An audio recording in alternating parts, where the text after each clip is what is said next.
Hi, friends. Logan Clements here, one of your co hosts with the Better Events podcast. And in this week's episode, we are taking you behind the scenes of the planning, lessons learned, and just all over prep that we're doing for the 2024 Better Events Conference. This is our second year doing the conference, and we are under a month away, which we cannot believe. And this was a fun episode we did last year where we kind of let you in behind the curtain of how it is for planning your own conference. This year is no exception. So, hope you enjoy. And without further ado, let's get into the episode. Welcome to the Better Events Podcast. Join two event strategists, Logan Clements and Mary Davidson, who believe we can all create, host, and attend better events. In this podcast, you will learn about event strategy and actions that you can use today as an event host, planner, or manager. Hear directly from the people who are creating innovative and inspiring events today and tomorrow, and grow your business along the way. Now, let's get started, and thanks for listening to the Better Events Podcast. Hello, everybody. Welcome back to another week of the Better Events Podcast. We are so happy to be with you as always. And in today's episode, we are talking about the 2024 Better Events Conference preparation. And we are going to go behind the scenes, share about our planning process with you, lessons learned, all of these wonderful things. So if you are just curious to get a peek behind the curtain, or you maybe want to create events yourself, this is going to be a really helpful episode for you. So we will get into it. But before we do, of course, we have our conversation starter for today. And because this is the week of Thanksgiving, Logan, our question is, what is your favorite Thanksgiving tradition? There's a lot of traditions. I grew up in a family where we were very tradition focused, but I think one that's kind of carried over into adulthood and especially being an event person, it has been the parades. You might not have expected that, listeners, but I grew up going to the Philadelphia parade, which just think of whatever the Macy's Day Parade, we get the like C and D list celebrities. So that was always just fun trying to Google who was coming through. But I also love a marching band. So I just love a parade. I'm in Seattle this year. And so my plan is to watch the Macy's Day Parade, which I feel like I fell in love with during COVID, watching their broadcast and just trying to analyze it all from the production perspective. So it is something that I am looking forward to watching, whether I watch it live or I might have to watch the recast. We'll see. But yes, parades. Mary, how about you? What's your favorite Thanksgiving tradition? Yeah, Thanksgiving is one where there's not any like long-standing traditions. Sorry, mom and dad, that I'm like thrilled about mentioning. But we have great traditions for other holidays. Okay, we have some traditions. But I also love the Macy's Thanksgiving Day Parade. We did grow up watching that. We still watch it. Like when I go over to like my parents' house for holiday or for Thanksgiving, we'll always put it on. And Logan, I'm thrilled about it too. I've been obsessed with it this year. I don't know why. Something about the Macy's Thanksgiving Day Parade is just on my mind this year. I've mentioned it in the podcast already. We have a post that's going to drop that talks about it. I'm going to put it on my personal story. I don't know why. I'm just like obsessed. Do people watch it? I think it's because like one of my big bucket list items is to go in person and have that experience. So I'm going to say that's also my tradition. I just basically copied what you said, but yes, I agree. I mean, are all event people just obsessed with the Macy's Day Parade? I don't know. We'll drop it on our Instagram. We'll see. Or it's just you and me, Mary, and we're in our own little bubble here. But I love it. I love a parade. You know where Mary and I are going to be tomorrow. We'll be watching the parade and or the highlights. So listeners, a little bit more about why we picked this week's topic. We did this last year, and I will say it's the exact same reason why we did it last year, but I personally love going behind the scenes on events. I wish I could be a fly on the wall in other events like planning process, decision-making process. Like I just always want to know the why. And so we are doing this because there might be other people who feel our like the same way as us and they want to get behind the scenes. We also talk about community and this like we're creating an event for our community. And so it just only feels right to kind of let the community in behind the scenes to see, some of the reasoning behind what we do, the decisions we've made, and just, to give you some lessons learned if you are someone who's thinking about creating your own event, or you can apply this to your event clients. So we're gonna get into it. But Mary, first, do you want to tell folks about the conference? I sure do. I'm going to share my favorite thing and where you can buy tickets if you have not yet already. Well, one of my favorite things. There's lots of things that we're both looking forward to. One of the things I'm looking forward to is on the in-person day in Tacoma, Washington on December 18th. One of our sessions is how to present like a pro and 10 tips for effective presentations with Jen Mueller. I personally have wanted to get more into learning about public speaking and just like reading some books and getting more educated. And I am thrilled. Like I just personally I know I'm going to learn a lot about this topic, so I'm really excited for that one. And I think it's a good skill for everyone to have to a certain extent as well. So I do think it's universal regardless of the things that you're involved in. So I'm looking forward to that and so much more. And you can learn more and also get your ticket if you haven't already at bettereventspod.com/conference. We have it linked in the show notes. It's on our Instagram everywhere. Just go take a look, and we'd love to see you either virtually and or in person as well. And with that, we're going to get into our episode, which directly has to do with the conference, as we've already talked about. So let's start off at the very beginning, as we always do. Logan, why did we decide to do the Better Events Conference again? This is our second year, so why are we doing it?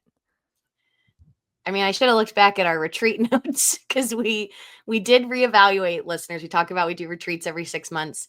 I think just candidly, I mean, it was a lot of fun. I really enjoyed it. I felt like it was a fun creative outlet for us, and we got a lot of positive feedback from the folks who had joined us for the 2023 conference. And so it was one of those things where it was like, it was so anything you start from scratch is harder the first time. Once you've done it once, it's like, okay, we can iterate, we can make some changes, some tweaks, but it's not going to be as hard as it was when we first started.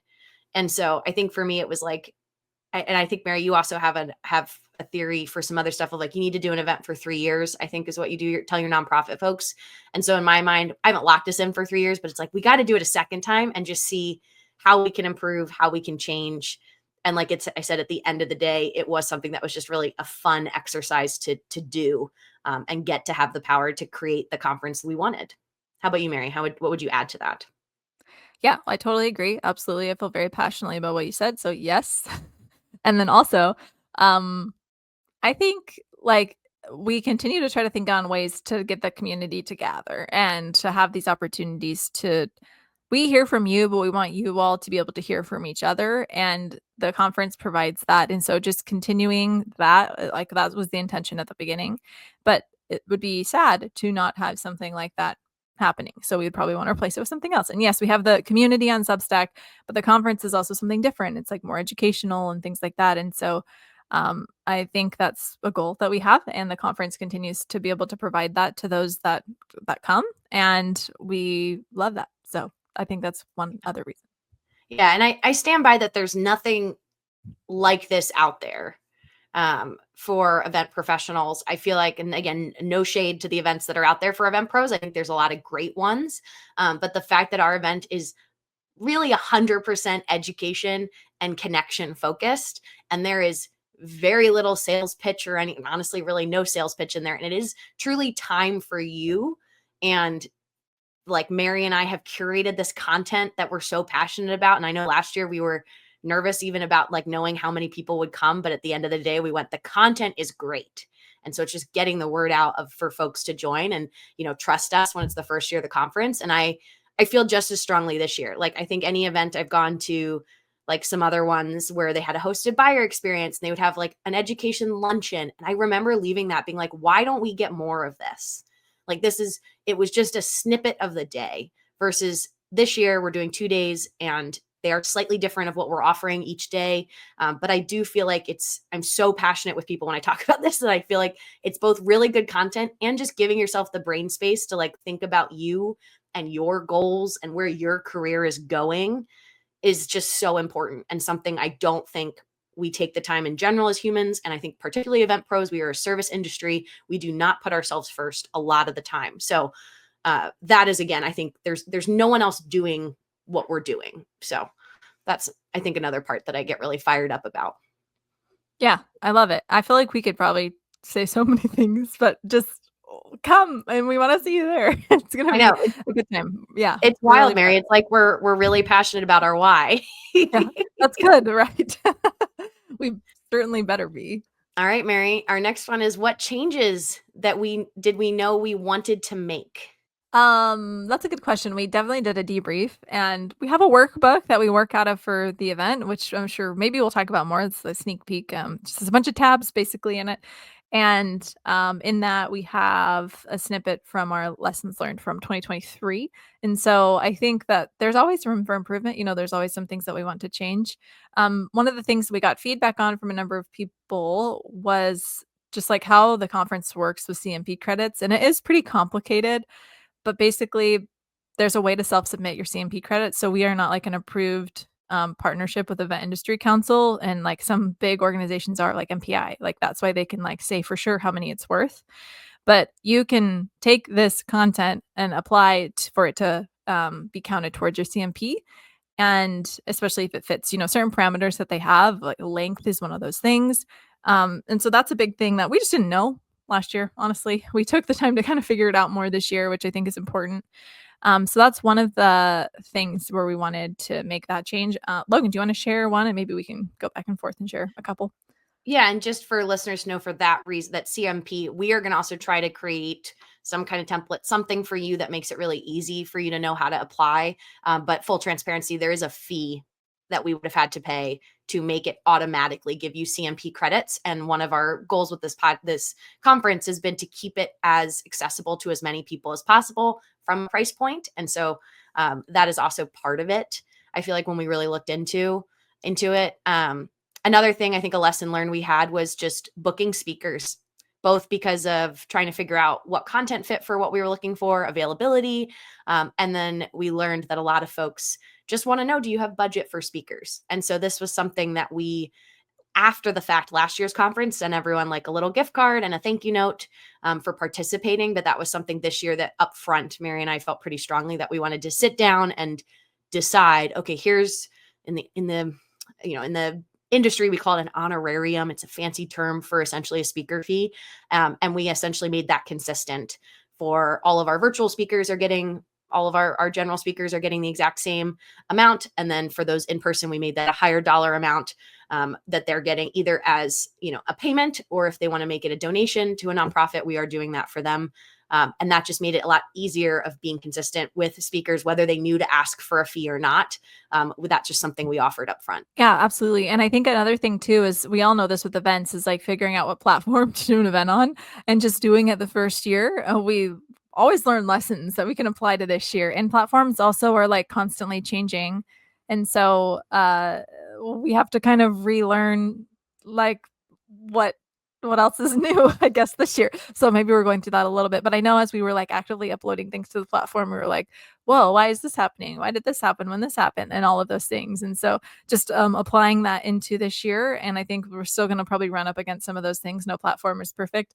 But to be able to like duplicate the event and use the same platform, I will say saved a ton of time. Right, Logan? You're doing more in the platform. Yes, we like it. I think, again, I sing the praises of SwapCard, of just the feature that you can be in a session and click around the website and go to like look at a speaker's profile or connect with another attendee and still be seeing and hearing in a little window the content. I honestly don't see that on other platforms to allow you the ability to kind of multitask or really engage with the platform while you're in a session. So yeah, we loved SwapCard for that reason.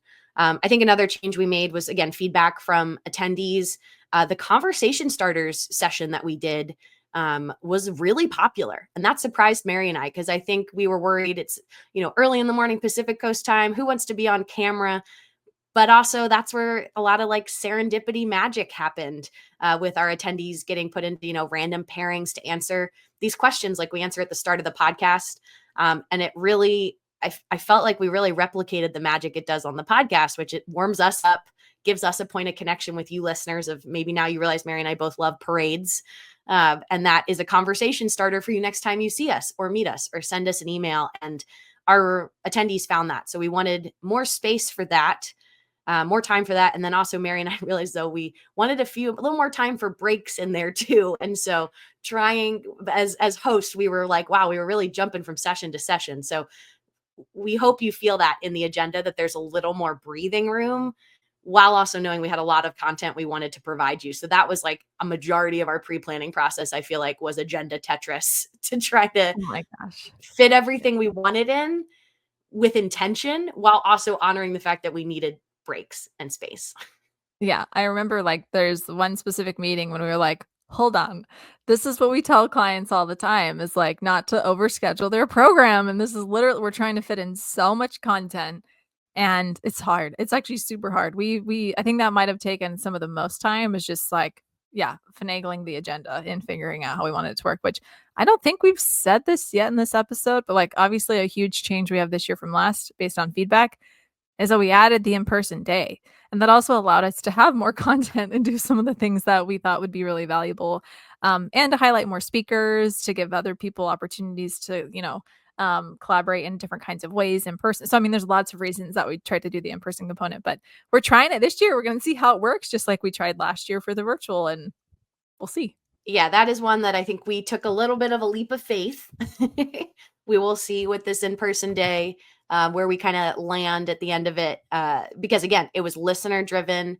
Mary and I have both bought into the beauty of virtual, of just, again, the scalability of it, the ease of it, the accessibility of it, and doing in person. While that is something that Mary and I do a majority of our time for clients, you guys know it gets expensive. Things add up. There are added costs for getting people, one, hosting people in person, and then there's an added barrier of convincing people to come in person versus getting to log on from whatever device. So that has been, again, something that I think we went and reflected on and realized we need to just try it, and try it at kind of a very low barrier to entry, but try it, see if we can impress some folks who make the jump and decide to come with us in person, and then, reevaluate if it feels like it's something that's worth it in the future. Yeah, we're excited to see. I mean, I'm excited for how it's turning out already, but I know it's going to be good, but it'll be cool. Of course, we'll have some lessons learned at the end of it for sure. And I think a lot of this has to do with things that we like and like our favorite parts of it. But Logan, what for you personally, like what has been some of your favorite parts to plan so far? Oof, great question. I think that, I mean, the content just gets me so excited. We are trying some things like the brain bites that we did last year. That was something I pitched to several clients and nobody would bite on it, no pun intended. And that was something that from attendees post event were like really excited about. And it enabled us to solve the problem of not overbooking the agenda, but wanting to share more information about maybe more niche topics.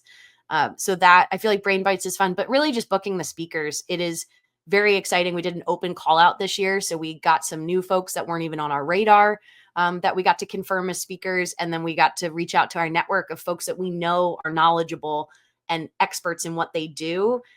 And maybe they don't speak all the time, but we get to push them to try something new with speaking at the conference. In addition to reaching out to some of your favorite speakers, listeners from last year, to figure out how, what new topic do they want to talk about that fits into the theme this year of growth. Mary, what about you? What's your favorite parts to plan? Yeah, I just love the theme. I think like this is something I think Logan, like you really guided because you're like, it'll be easier if we have something to go off of. And I love the like chunks that we've breaking out from the growth, like growing your event skills, growing outside your comfort zone, growing your business or career. Like that, those are pieces that I really am just excited about and that I think have been fun to kind of plan within those. So I love that component for sure. Something else, oh my gosh, what do I pick? Planning the in-person side is great because that's what we have been doing, like me and my team have been doing for events more lately, is like less virtual, more in person. So being able to apply some of that in this, I'm like, oh, well, this is something that we've seen at another event. Maybe we could do it here. And so I've been like writing some stuff down. We still have some things to plan for the in-person components. So we got to figure some of that out. But it's like a different mindset a little bit because with a virtual thing, you don't need to think about like where the registration table is. But for in person, we're like, oh yeah, so like what's that process actually going to be? But I like that stuff. And so that's been fun to kind of start thinking through. And I'm sure that there are more, but those are kind of my biggest things off the top of my head. All right, moving on to tickets and registration. Mary, what do you think are some insights we can give our listeners from that process so far for the conference? I think one of our biggest struggles every year is to figure out how much to charge for tickets. So like a great place to obviously start is to work on your budget. Like how much do you need to charge to cover your costs? Like what are the value of your tickets, especially adding this in-person day that really like influences some costs. And so yeah, I remember when we were thinking, we went back and forth quite a few times about the price. And we always look at like also industry pricing, like what are associations charging to attend their events, even when you're already a member? Or what are just these general conferences charging, even though maybe they're like a different, more fuller experience? Like, what does that look like? And trying to find somewhere that just makes sense. And like Logan said, is accessible. But we also really want to value our content because we do truly think it's valuable and we are spending a lot of our time on it. So just trying to figure out the price is pretty insane. And there's a level of just like you're saying, well, we're going to, estimate how many people we think are going to come. And we're just going to hope that this works. And this is the price. And I think that I feel good about our pricing, but it's just always a struggle. And I think a lot of people will probably struggle with this. Yeah, no, it's definitely, you're putting yourself in your, organizer's shoes. We put ourselves in our attendee shoes. If you don't know, listeners, or haven't bought a ticket yet, our all access, which gets you access to both days at its full price. We had early bird that is long gone from a couple months ago, but it's $249 to join us for both days. That includes lunch for the in-person day, and then the virtual ticket only for, we're calling it general admission, for Thursday the 19th only is $99, which is the same. I want to highlight, is the same price we did last year. We kept that the same because we felt like that, we got buy-in from our attendees, and that was something, again, like Mary mentioned, value-based. But that is the biggest thing. And we did have a go, no go quantity of tickets for the in-person experience that we wanted to hit by a certain amount, because our goal, Mary, and this is something we see event organizers sometimes do, is we don't want to take a loss on this event. This event is not, like I say, it's our love letter to the industry, is how I've told a couple people about it, because this is not necessarily a big moneymaker for us. This is something, though, that we want to at least break even. Last year we did, and we had a little excess that we were able to pay ourselves, nowhere near replacing a full event client, that we work with, but enough to make it feel like it's still worth it for us to do this. And that's something that I feel like I think we're tracking that way again this year. It is by no means something where we are necessarily profiting a lot off of this. But again, we are tracking to at least not, be more than breaking even, which is great. And then I think my other part is just with ticket sales, we get to be like our clients, where they get to go. You're going to have a bunch of people who jump in when you do you launch registration. Those are your passionate super fans, folks that maybe you're a listener here of the podcast, you trust Mary and I. You don't even need to see the agenda. You want to be there, whether that's in person or virtual. And then as we've released more details, agenda, all of that, sent some emails to kind of ping you to remind you it's happening in December. We've gotten some more trickle in. But again, this happened last year, Mary, was also where we got the majority of our registrations were in the final couple weeks.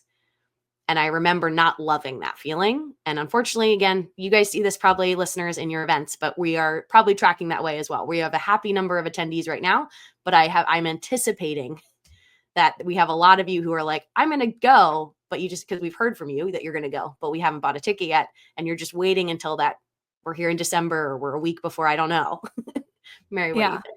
Well, I don't blame anyone for thinking that way, because that's how I am. If I'm attending an event, I will wait. And this year I've been particularly burned by buying tickets early, because something will pop up, some personal thing or something where I'm genuinely like, I can't go, and I already bought it, and I hate that feeling. So I literally have told myself from now on, I'm going to wait. But you should still buy your tickets now, because when this releases, the conference is only like a couple weeks away. So now really is the time, especially because we will be cutting out ticket sales, because we need to get those catering counts and things like that for those that are at least in person. So it's just hard. Ticket sales are hard. They're tough. Yeah. And it's just, again, I give you, again, we're getting to experience it. We also have had people who are very adamant that we need to do an in-person day. They want to be there for the in-person day. And then I will say, listeners, we've noticed that some of those people have not jumped in on the in-person day. So this is just one where, like we said, all of this is experimental. Both of us feel very confident. We're super stoked for those that are coming virtual, those that are coming in person. Like Mary said, we still have some stuff to plan, but I will say, listeners, it's the fun stuff. Like, it's the surprise and delight. Yeah. We're going to have some fun for those that have collaboration workshops, like lots of fun hands-on.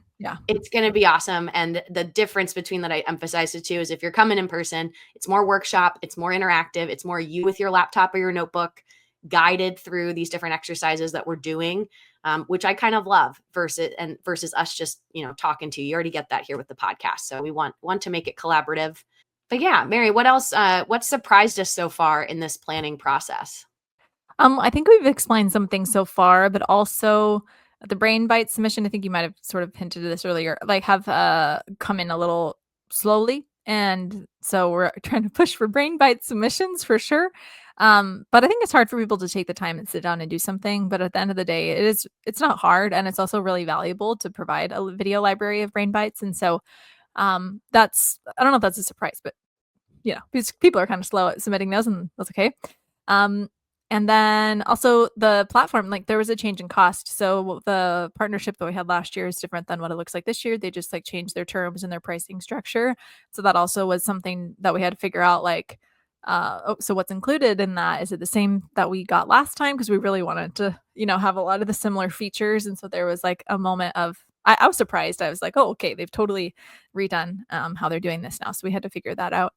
And that's also just the fact that some of the in-person attendees, this surprises me, are traveling to come. Like they're not just local, but they're actually coming from a different state, which I am very honored that people are taking their time to do that. So that's super cool. Yeah, no, I'm so excited that we've got folks traveling from, I think, as far as Atlanta and Salt Lake. We've got some folks across Washington State, Portland as well, in Oregon. So we've got more than just our local, contacts who are coming, which is really exciting. And yeah, I think for me, what surprised me a bit has been what we talked about already with the tickets, of just the slow roll of ticket sales coming in. Know that Mary and I get excited every time somebody buys a ticket to the conference. But again, I'm so excited for the day. I think all of our sessions are going to be amazing. So it's, to me, we've hit the minimum that in my head would make me happy, that I am like, we're going to be okay. People are going to have fun. And again, the content is really there. So I think that is one that I'm pleasantly surprised by. And then I think also, as Mary mentioned, we just are so dialed into our why. We did find ourselves trying to shoehorn some different content into different places. And I remember you, Mary, were like, Logan, are we doing this just to do this, to check the box and say that, we're including this session? Or is this actually tied back to our theme of growth and our how protective we are of our attendees, of not trying to overschedule and make all the mistakes that we see other folks make? And that was a great question, because we ended up not shoehorning in it and not trying to add that in. And I think that was just such a good gut check. So I feel like I'm pleasantly surprised. As we always say, it's great to have a buddy in this, and that we're really driven by our why with this conference. 100%. And it takes a lot of tech and tools to make, events possible, as we all know. So Logan, what are some of the tech or tools that we've been using for planning? We are a Google Drive podcast. We love Google Drive. As Mary mentioned, listeners, we have a workbook. Looks very similar to what Mary and I use for our clients, but it's got tabs for everything from speakers to the agenda for both days. I'm like, Mary, mental note, we probably need to start building our run a show off of last year's. I was thinking about that. But just, I think also, and then swap cards, what we're using for the actual platform. You're making a lot of designs in Canva for our social media. I think it's just, you guys, listeners, if you're an event person, you know how much effort goes into planning something. But it is interesting being on the side where we are doing all the tasks. Like confirming a speaker is not as simple as just like, yay, they're confirmed. Our tab that has speakers has like 15 tasks that have to happen after we confirm them. We have to send them. We have like a form for them to give us their bio. Mary makes a lovely social graphic. We need to send them calendar invites. It's like this lovely, it's really helpful because it's keeping us on track for especially dividing duties and tracking things. But I just know, I feel like I laugh at myself every time of like, oh my gosh, it is a lot of work to do these things. As simple as speakers confirmed, put them on swap card, but also we have a page on our website. I need to make sure they're there as well. So there's just so many little tasks, and we capture all of that in the workbook, kind of divided up by those areas of like speaker, content, brain bites, partners, that kind of thing. Yeah, definitely. Speaker management is no joke.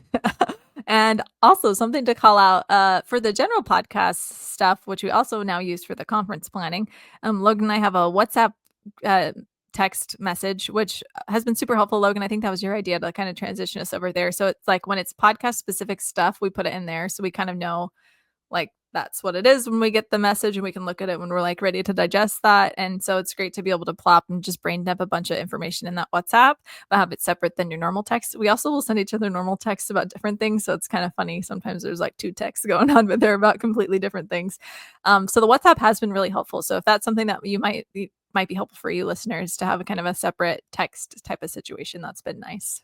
Awesome. Well, Mary, I mean, listeners, hopefully we've convinced you to buy a ticket for the Better Events Podcast Conference, Better Events Conference. We're calling it BepCon on December 18th and 19th. This was a little bit behind the scenes. If you want to have fun, you could go back and actually listen to see where we agree and disagree with ourselves back from our pre-BepCon episode that we did last season. But Mary, any final thoughts before we wrap up?